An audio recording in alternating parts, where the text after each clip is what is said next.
안녕하세요. 잔잔한 경제TV의 잔입니다. 10월 2일 2020년 금요일입니다.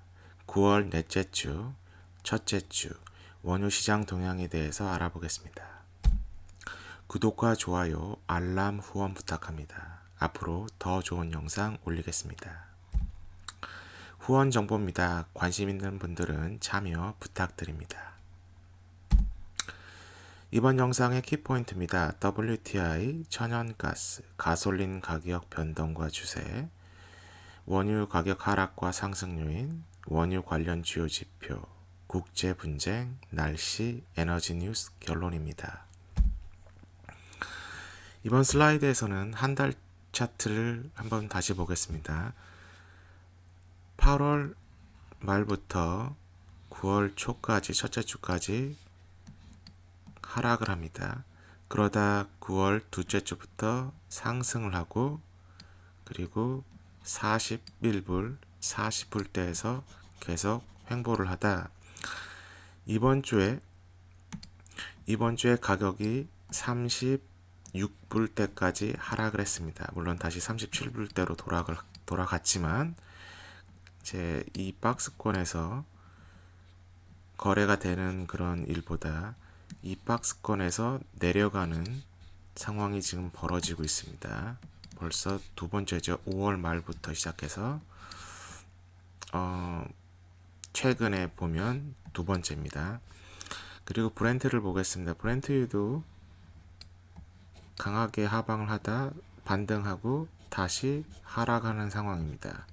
현재는 상승보다는 하방 가능성이 훨씬 큰 상황이고요. 브렌트 역시 40불대 장중한 때 40불대 미만으로 떨어졌습니다. 39불대로요. 그러다 40대로 회복을 했습니다. 내추럴 가스입니다. 내추럴 가스는 이번 주에 월요일 날, 또 수요일 날 15%, 12% 하락과 상승을 반복을 했고요. 그래서 보시면 또 상승을 하고 하락, 상승. 지금 가격이 다시 하락을 해서 8월 말 수준의 가격으로 유지를 되고 있습니다. 이제 5일 차트입니다. 한 달 차트에서 설명을 해드린 것처럼 계속 하방 방향으로 지금 가고 있고요. 현재 38불대고요. 그 다음에 브렌트 역시 상승을 했지만 하방을 하고 상승을 했다 하방을 하고 있습니다. 결과적으로 하방세가 훨씬 봉 굵기도 길고 더 큽니다. 수요일, 목요일 원유 재고 발표, 그리고 실업, 그리고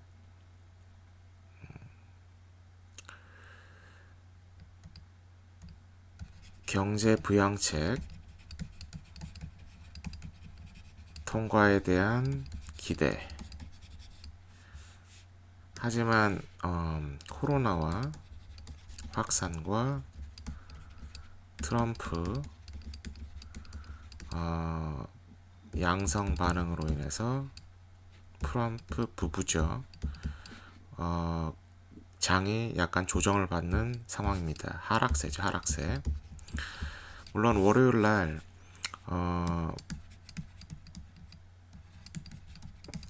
대선 토론이 있었죠. 하지만 모든 사람들의 반응은 실망적인 분위기가 지배적이었고, 화요일 날 장에 약간 영향을 줍니다. 내추럴 가스입니다. 내추럴 가스는 거의 2불대에서 2불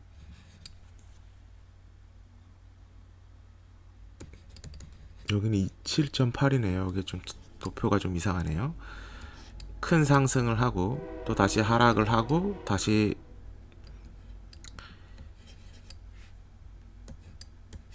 하락을 하면서 장을 마칩니다. 여기는 지금 10월 2일자가 지금 없는데 금요일 날 보면 하락세로 마감을 합니다. 여기서 보셔야 될 것은 지금 천연가스가 물론은 WTI 그다음 브렌트도 하방으로 가고 있지만 천연가스 같은 경우는 이제 겨울이 오잖아요. 가격이 등락폭이 두 자릿수입니다. 10% 이상이라는 거죠. 굉장히 선물 시장을 굉장히 리드하고 있는 상품인데 천연가스를 거래하시는 분들 중에서는 굉장히 피해를 보신 분이 많은 걸로 생각이 됩니다. 이번엔 가솔린입니다. 가솔린 가격은 이번 한 주도 하락세로 마감을 했습니다. 초반에는 상승을 했지만 결과적으로 실업률과 경기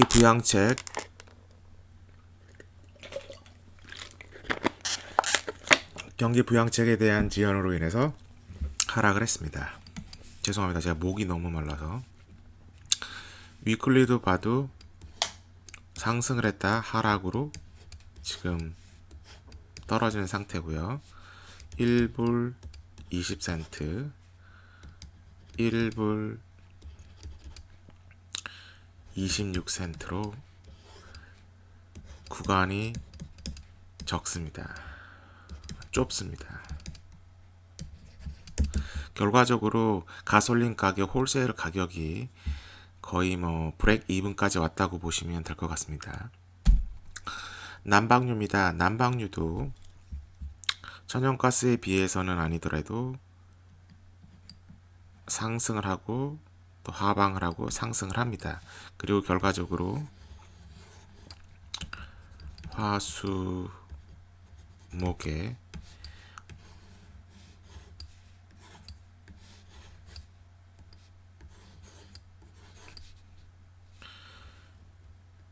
월초는 가격이 하방이었다가 재고 발표가 있고 가격이 상승을 했다 다시 하방으로 가고 있습니다.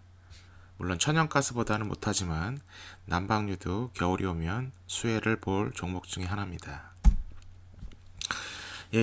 이번에는 국제 분쟁 지역에 대해서 알아보겠습니다. 일요일 저녁 미국 시간으로는 월요일에 해당이 되겠죠. 한국 시간으로는 일요일이고요.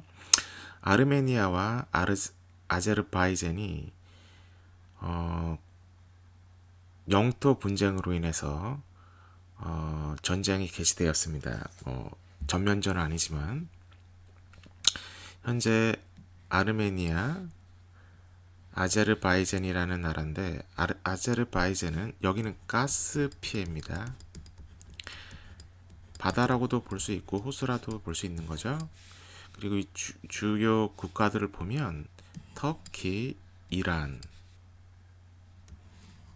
아제르바이잔은 이슬람권입니다. 제가 동그라미를 하겠습니다. 동그라미 국가는 이슬람 국가고요. 그리고 별표 국가는 기독교 국가. 종파는 다르지만 기독교 국가고요. 러시아도 정교회를 믿으니까. 그리고 아르메니아도 기독교 국가입니다. 우선 현재 이 지역에서 분쟁이 벌어지고 있습니다. 이 지역은 현재 아제르바이잔에 속해 있습니다. 국제법상. 그렇지만 아르메니아로 들어가길 원합니다. 여기는 거의 자체적으로 운영되고 있고요. 아르메니아 사람들에 의해서. 그리고 지역 이름은 나그보카라바크 이슬람 하여튼 언어가 영어가 아니기 때문에 이 지역인데 현재 중동과 가깝고 원유 생산량이 많은 바쿠 지역과 중앙아시아에 가깝습니다.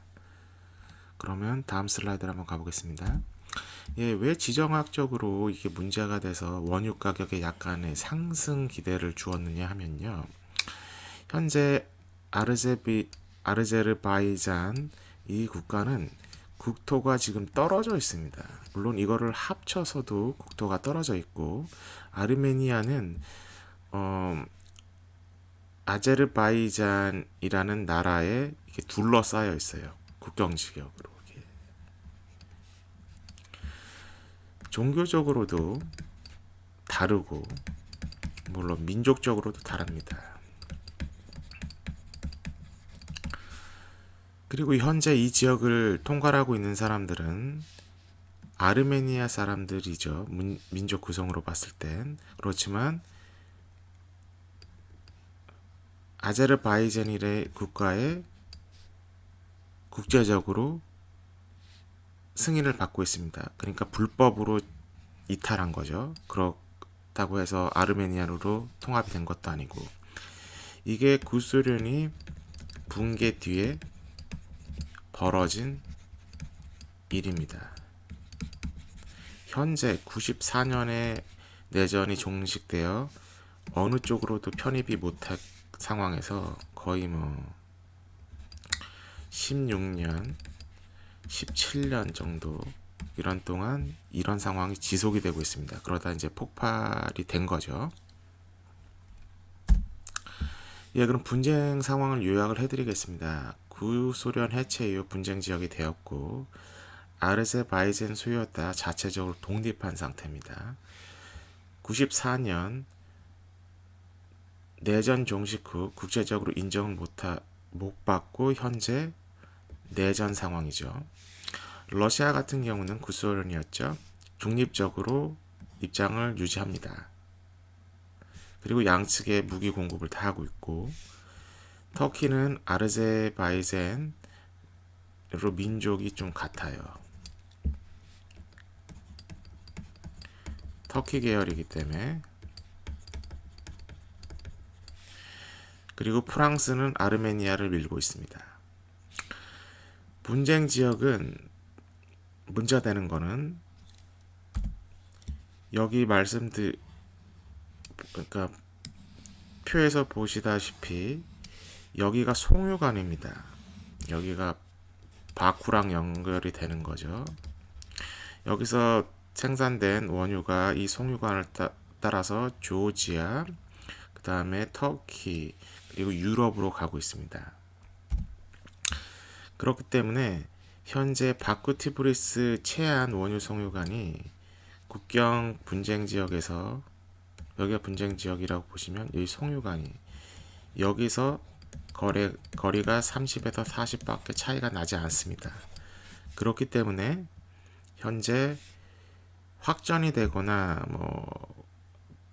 전투기나 폭격기로 폭발을 하거나 로켓을 쏴가지고 송유관이 피해를 보게 되면 에너지 공급에 차질이 되고, 그로 인해서 가격이 상승할 수 있는 가능성이 있는 겁니다. 예, 이번엔 날씨입니다. 10월은 변화의 달이죠. 가을에서 겨울로 변화되는 달이고요. 천연가스 수요가 냉방 수요에서 난방으로 수요되는 중간의 기점입니다. 물론 수요는 많이 없지만 이제 앞으로 겨울이 어느 정도 빨리 다가오고 겨울이 얼마나 추우냐에 따라서 천연가스 가격이 상승을 준비하는 구간입니다. 또한 허리케인이 9월 다음으로 10월에 왕성하게 활동하는 달이고요. 중서부는 우박이 많이 내리는 달입니다. 미시간은 금요일 날 우박이 내렸다고 하네요.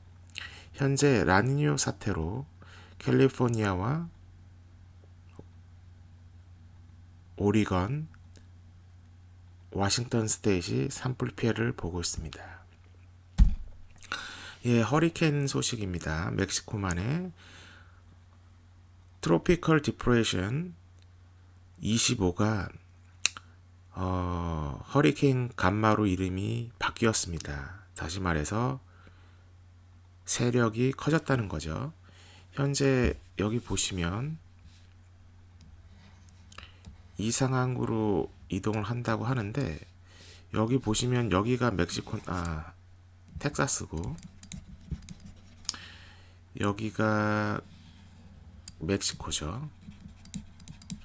캔쿤이나 벨라크루즈 지역으로 이제 관통을 한다는데 혹시라도 이 방향이 틀어질 수도 있기 때문에 말씀을 드리고, 또 여기에 생산 시설이 있는데 생산에 차질이 있을 수 있다는 것을 또 말씀드립니다.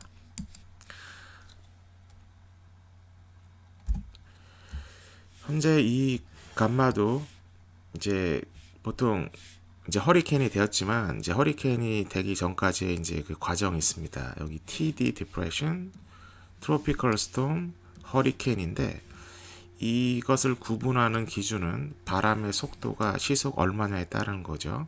38, 39. 보통 40이 된다고 보시면 이제 허리케인이라고 약간 일반인들은 인식을 하시는 게 좋고요. 40불이 아니라 40마일이죠. 그 된다고 보시고 이해를 하시면 되겠습니다. 물론 바람이 얼마나 강하는 것도 중요하지만, 이제 그 내륙에 상륙을 하면 피해는 이제 바람 속도보다는 강수량, 이제 비가 얼마나 내리냐,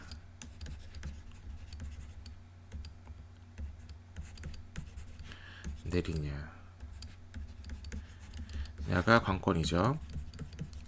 이제 홍수로 이제 피해를 많이 보는 거죠. 로라나 테디 같은 경우도 그렇고요. 우선 빠르면 빨리 지나갈 수 있기 때문에 빠르고 강수량이 적으면 그만큼 피해는 적습니다.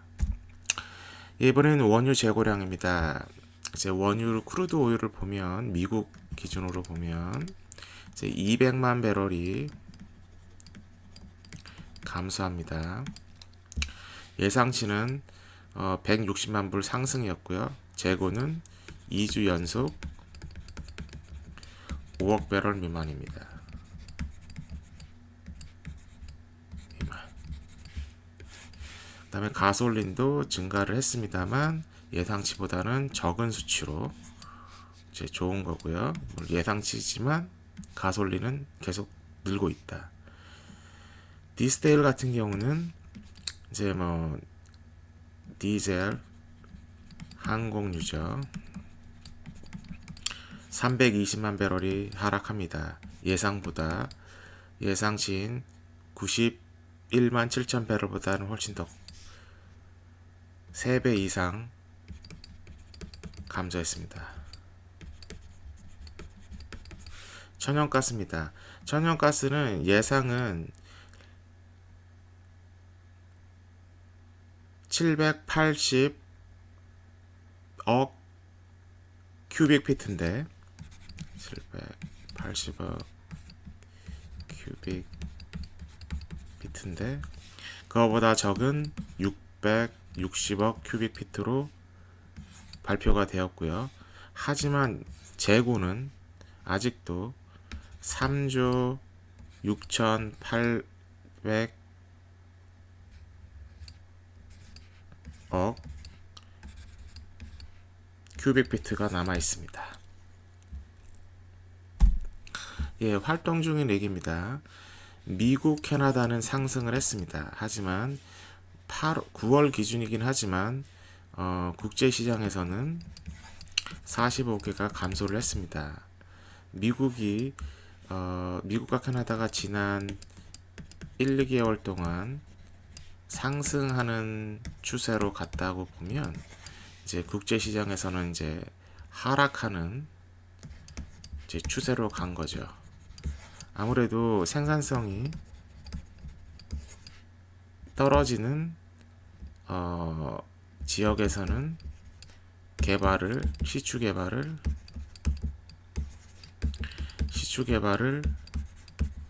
이제 지연하거나 이제 취소하는 방향으로 가고 있습니다. 국제 시장에서는 아마 미국이나 캐나다 시장보다 훨씬 더 이렇게 그 지역적으로도 넓긴 하지만 미국과 캐나다에 비해서 그 정치적으로 정부와 그 국민의 그 눈치를 덜 보는 상황에서 이렇게 조절이 되기 때문에 더 많은 숫자가 감소한 것 같습니다. 원유 가격 변동 내부 요소입니다. 저번 영상과 비교해서 몇 가지 업데이트 됐는데 고용 시장이 안 좋다는 건 알고 계시지만 대규모 감원이 이제 발표가 되었다는 거, 항공사, 항공기 제작사, 관광업, 디즈니 같은 회사죠. 그리고 정유회사, 그리고 메이저, 기타 회사들이 발표를 했습니다. 2020년 하반기 원유 수요는 여전히 감소하는 추세고요. 계속 유지가 되고 있고 5억 배럴이 이제 2주 연속으로 이제 하락했고, 하지만 현재도 5년과 비교해서 재고가 많다. 그리고 가솔린, 디젤, 정유 제품도 많고, 그리고 실업수당과 경기부양책이 지연됐습니다. 현재 제가 이 영상을 만든 건 금요일이었고요. 이 금요일 기준으로 보면 아직 통과가 되지 않은 걸로 알고 있습니다.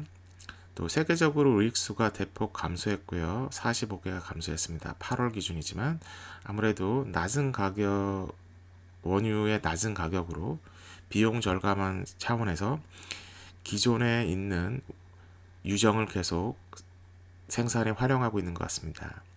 산유국과 소비국의 투자 촉소, 이거는 뉴스에서 접할 수 있는 거고요.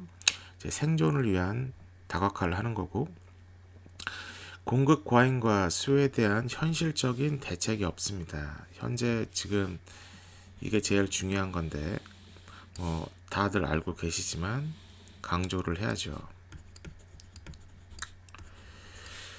대책이 없어요. 계속 게임은 시작되고 있습니다. 중국과 인도의 총 수입량도 감소했고, 이제 중동산에서 아프리카산으로 이제 돌렸다가 이제 또 다른 데로 돌리겠죠. 그때는 이제 제가 업데이트 드리겠습니다. 그리고 대량 구매가 회의적입니다. 코비드 이전 상태로 중국 경제 시장은 이제 중국 같은 경우는 수요가 코비드 90% 이전 90% 거의 이전으로 이제 회복이 됐는데도 불구하고 이제 재고가 많이 남아 있고, 인도는 지금 코로나 때문에 지금 굉장히 어려움을 겪고 있고요. 그리고 리비아 생산 증가와 수출량 증가, 8만 배럴을 생산하다 순식간에 짧은 시간 만에 26만 배럴을 생산합니다. 하루에, 하루 기준. 그리고 10월 2일, 10월 3일 수송선이, 그러니까 유조선이죠, 항구에 도착하고 무려 100만 배럴, 최소예요. 그것도 최소 100만 배럴을 선적하기로 예정이 되어 있습니다. 그러면 100만 배럴 싣고 다음 주나 이제 시장으로 떠나겠다는 거죠. 구매자한테 100만 배럴입니다. 그러면 수출량이 얼마인지는 현재 가늠이 안 됩니다. 예전에 생산을 했지만 저장고에 놓고 쟁여놨던 원유를 배에 선적하고, 그리고 26만 배럴 또 매일 생산을 하고, 그러면 한 주면은 거의 7일 계속 가동하지 않고 5일만 가동한다고 해도 130만 배럴인데, 7일 하면은 거의 170만 배럴이고, 그 전에 있던 것까지 합치면 굉장히 유가 가격에 샤킹을 줄 수 있는 물량입니다. 그리고 미국 원유 수출입 하락. 결국은 미국이 원유 수출입이 하락되기 때문에 미국이 세계 원유 시장 점유율이 감소되고 있는 거죠. 또 원유 가격 상승 요인을 보면 정유 마진 하락으로 가동률이 하락합니다. 중견 에너지 회사의 합병이 계속 진행되고 있지만 그 숫자가 적습니다. 결과적으로 작은 회사들끼리 뭉쳐서 생존할 수 없다는 것을 말씀드리는 겁니다. 큰 회사에 흡수가 되든지 큰 회사끼리 하든지 소규모 회사들끼리 합병을 해서 생존은 불가능하다. 그리고 매물이 너무 많이 남아있다. 주의 상황입니다. 구조적으로 공급 과잉과 오펙 추가 감산 가능성은 희박합니다. 리비아와 이라크 증산이 예상보다 많은 원유 수출로 이뤄질 가능성이 큽니다. 물론 이라크, 이란, 베네수엘라, 아프리카의 나이지리아, 앙골라, 기타 국가들, 그리고 물론 사우디와 러시아도 포함이 되는 거죠. 공급 측면에서 가격 영향을 줄 가능성은 적습니다. 수요가 중요합니다. 매물이 많이 나와서 하방으로는 영향을 주겠지만 40불대의 가격을 인위적으로 계속 묶을 겁니다. 사우디가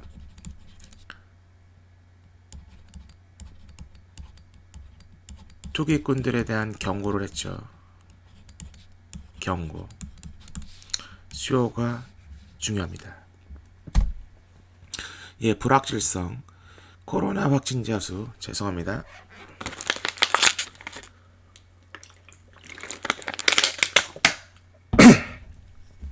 불확실성. 코로나 확진자 수에 대해서 단편적으로 말씀드리겠습니다.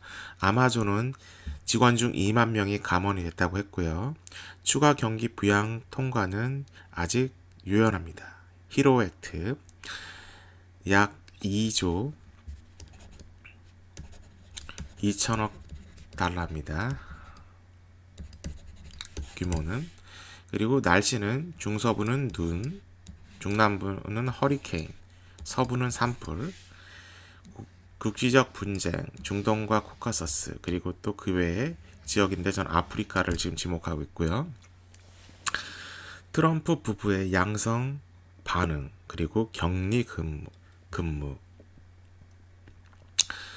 대선에 대해서 정치권이 지금 굉장히 불안합니다. 물론 트럼프가 재당선이 되고 재선을 하면 재선을 하는 대로 또 문제가 있겠지만 현재 대통령 선거 기간 중에 이런 일이 벌어졌고요.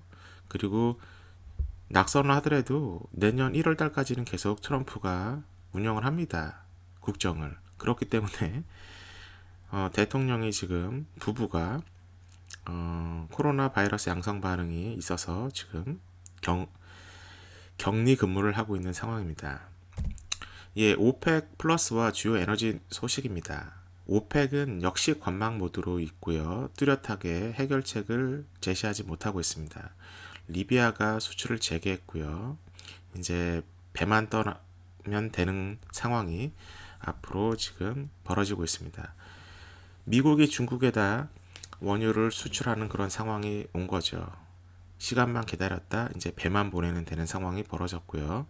생산량이 26만 배럴 하루 증가했지만 리비아 같은 경우는 130만 배럴을 예전에 수출하던 국가입니다. 1일. 리비아는 죄송합니다. 리바야라고 적혔는데 이거 리비아입니다. 리비아는 130만 배럴을 수출하던 나라고 생산량이 생산량을 증가시키는데 놀라울 정도로 빠르게 증가시키는 놀라울 정도로 악명이 높습니다. 결과적으로 미디어에서 발표한 26만 배럴은 최소한의 배럴이라고 생각하시면 되고요. 이게 50만 배럴이 될 수도 있고 70만 배럴이 될 수 있고 100만 배럴이 될 수 있습니다. 결과적으로 리비아는 8개월 만에 첫 수출입니다. 그동안 8만 배럴을 생산해도 이게 지금 240이죠. 분명히 그동안 생산을 했지만 수출하지 못한 그런 잉여 제거분까지 시장에 나올 것으로 보이기 때문에 가격 하방이 강력하게 예상이 되고요. 그리고 추가 감산하는 분위기보단 증산하는 분위기가 있고, 러시아는 2021년 생산량 증가를 전망합니다. 이는 러시아뿐만 아니라 국제적으로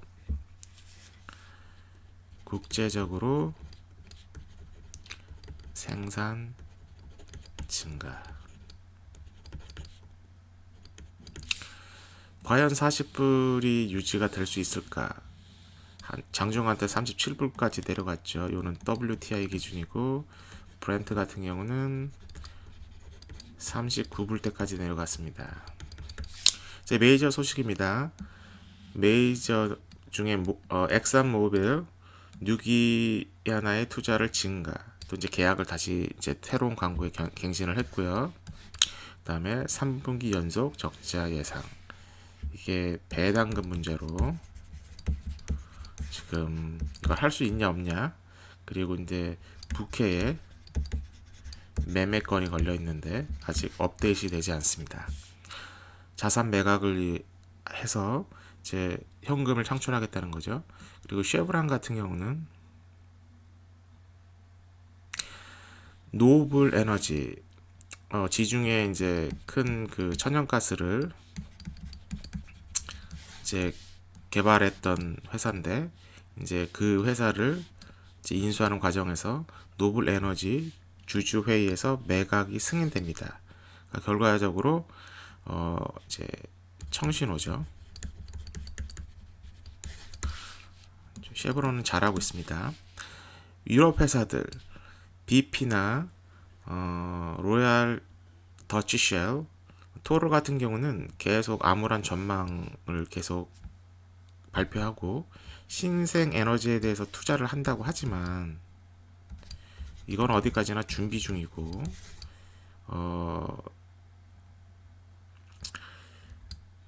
이익으로 연결이 안 되고 있습니다. 결국은 장기전이고 어떻게든 현재 상황에서 생존을 해야 되는 거죠. 물론 유럽계 회사들은 규모는 크지만 미국 회사들에 비해서 덩치가 작습니다. 그리고 셰일 회사 중에서는 파산하는 회사가 증가하고 있다. 이제 실업 추세와 고용 시장입니다. 긍정적인 요소는 전주에 비해서 실업 신청자 수가 줄어들었다는 거고, 그리고 총 실업 수장은 실업 수당을 수령하는 사람들은 100만 명 감소한 약 1180만 명, 그리고 외식업 고용 증가, 결국은 저임금 서비스 쪽의 증가. 그리고 부정적인 요소가 긍정적인 요소보다 압도하게 많죠. 실업자 수는 2019년 비해서 너무 많고 비율도 크고 지금 2달 넘게 난항을 겪고 있고요. 3달째 지금 접어드는데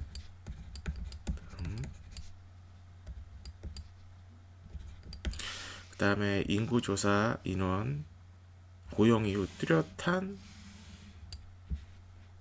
고용이 없습니다. 30만 명 이상 고용을 했고 센서스 조사 직원이죠. 계절. 이게 센서스가 끝나면 이 사람들도 다시 실업수당으로 이제 신청을 하는 숫자로 포함이 될 겁니다. 그리고 서비스 업적 고용 주도 외식업과 소매업 셧다운이 다시 되면 이 사람들 문제가 많죠. 바이든이 이런 소리를 하고 있습니다. 그리고 트럼프가 공격을 하죠.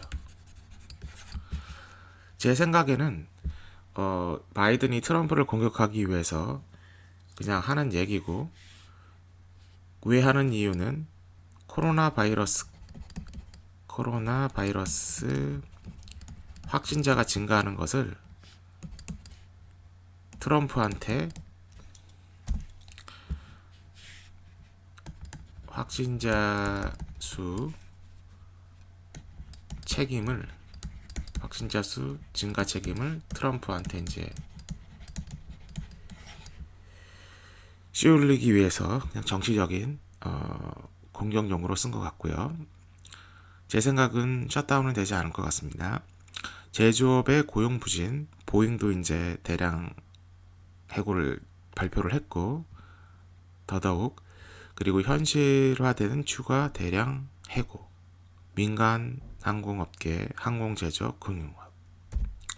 예, 이젠 실제적으로 이번 주만 잡고 말하겠습니다. 디즈니 화요일날 28,000명, 올스테이트 보험회사입니다. 자동차 집보험회사 수요일날 8%에 해당되는 3,800명, 그리고 골드만삭스는 4월에 보류했던 이제 감원을 추진했고요. 발표를 400명. 그리고 아메리칸 유나이티드 항공회사는 지금 이 두 회사만 보면 32,000이지만 전체적으로 보면 지금 54,000으로 지금 최소 잡혀 있습니다. 최소. 스피릿, 알래스카 항공, 기타 항공 회사들도 지금 자르고 있고요. 그리고 보잉은 750명, 에어버스는 총 이제 약 13,000명을 감원한다고 지금 말을 하고 있습니다. 이는 EU, 유럽 국가고, 선코어 에너지는 15%에 해당되는 전 직원의 15%에 해당되는 2,000명을 감원할 예정이고요. 이는 약 1년에서 1년 반 정도 소요가 될 예정입니다. 그리고 정유공장, 정유회사 마라톤 페트로리움은 제가 이번 예전 영상에서 말씀을 드렸는데, 텍사스와 캘리포니아에 있는 정유 공장을 무기한 또는 영구적으로 폐쇄를 했고, 전체 직원의 최소 6% 중인 더 증가할 수도 있다는 거죠. 최대는 모르죠. 1,255명을 감원하기로 발표를 했습니다. 이게 지금 에너지 회사들만 잡고 봤을 때입니다. 그리고 인원은 적어요. 하지만 퍼센티지를 보시면 놀랍습니다. 로열 더치도 9,000명. 이거는 유럽계니까 되고, 그리고 컨티넨탈 에이지, 이 회사는 독일 회사고요. 자동차 부품 회사입니다. 결국은 가솔린, 디젤 수요가 급감하니까 자동차 회사, 제조업이죠. 제조업 회사까지 이제 3만 명 정리 해고 또는 시간을 줄여서 제 교대 근무로 돌리겠다는 거죠. 그리고 EU 국제 에너지 에이전시, 인터내셔널 에너지 에이전시, 그리고 오펙, BP, 그리고 토탈 세계 경제 전망과 원유 수요 하향을 계속 발표하고 있습니다. 굉장히 우울하죠. 이 원유 가격 변동 외부 요소입니다. 리비아에 대해서 이제 말씀드렸는데 이제 수출량이 관건이고, 그리고 또한 또 다시 내전이 확산이 되면 수출이 지장을 받겠죠. 그리고 현재 일일 생산량에 대해서 약간 굉장히 의문을 제시할 상황이고요. 이라크 치안과 원유 수출량 언제 터질지 모르는 시한폭탄이고,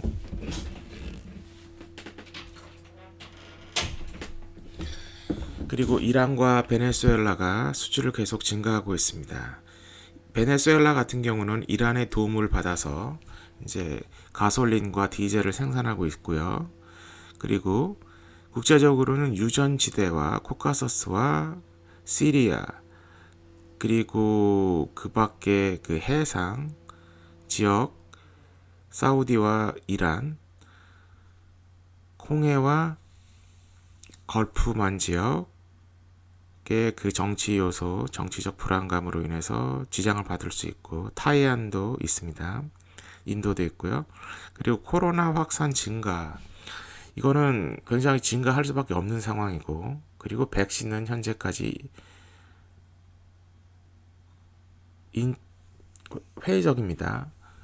임상 실험을 했을 때 사람한테 굉장히 효과도 없고, 오히려 부정적인 그런 결과만 지금 발표가 되어 있고요. 현재 아마존 직원 중에 2만 명이 확진자가 되었다는 발표가 있고요. 백신은 인체에 유해하다는 발표도 있습니다. 그리고 트럼프 부부의 코로나 양성 반응입니다. 요걸 가지고 민주당이 어떻게 공격을 하느냐에 따라서 불안 요소가 증가할 것 같습니다. 에너지 뉴스입니다. WTI 36불대 일시 하락했고요. EI의 재고 감소에도 불구하고 수요는 여전히 부족합니다.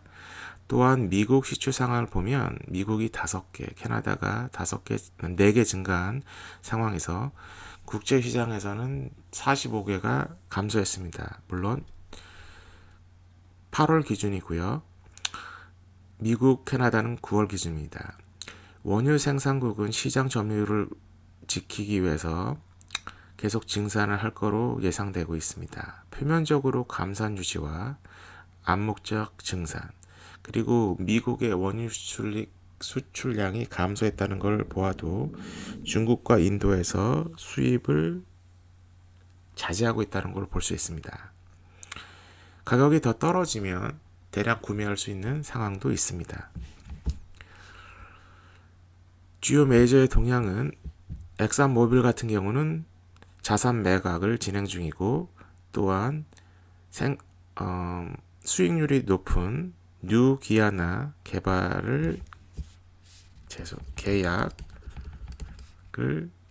성사시켰습니다. 그리고 계속 개발하고 있고요. 단시간에 석유 사업에서 잃은 매출을 신생에너지 부분에서 내기는 어렵습니다. 그렇기 때문에 지구 온난화나 채산성이 안 맞기 때문에 이제 투자를 줄였던 유럽계 그 메이저들은 지금 뚜렷한 성과를 보이지 못하고 지금 매출과 순이익에 굉장히 고전을 하고 있습니다. 정유회사는 대규모 감원을 시작하고 있고요. 마진 하락으로 인해서 이뤄지고 있습니다. 쉐브론 같은 경우는 노블 주주회의 찬성을 통과해서 이제 큰 회사가 작은 회사를 인수하는 거에 대해서는 시장에서도 반응이 긍정적이지만 소규모 회사들끼리의 M&A는 굉장히 부정적으로 보고 있습니다. 호응이 별로 없고, 왜냐하면 큰 회사에 흡수가 되지 않는 이상은 살아남기 어렵다는 것을 지금 반영해주고 있고요. 말해주고 있고요. 미국 원유 생산 및 원유 재고 동향에 대해서 말씀드리겠습니다. 5년 평균치에 대해서 여전히 높습니다. 생산이 안 돼도 재고가 많기 때문에 가격이 하락이 될 수 있는 상황은 여의치 않습니다. 가솔린 수요가 완만한 감소세 중 현상을 유지하고 있고요. 디젤유와 제트유 소비는 아직도 불통합니다. 유럽에서 지금 확진자가 증가했기 때문에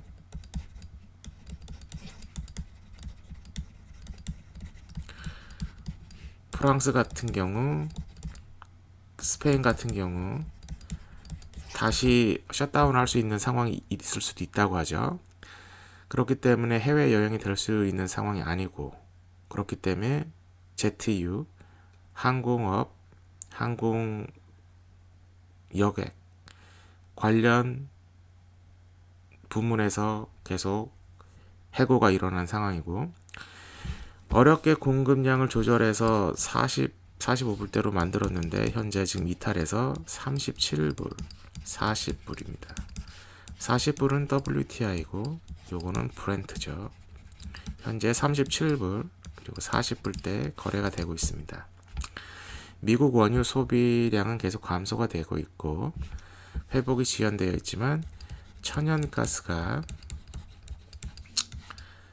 겨울 난방으로 인해서 주목받고 있습니다.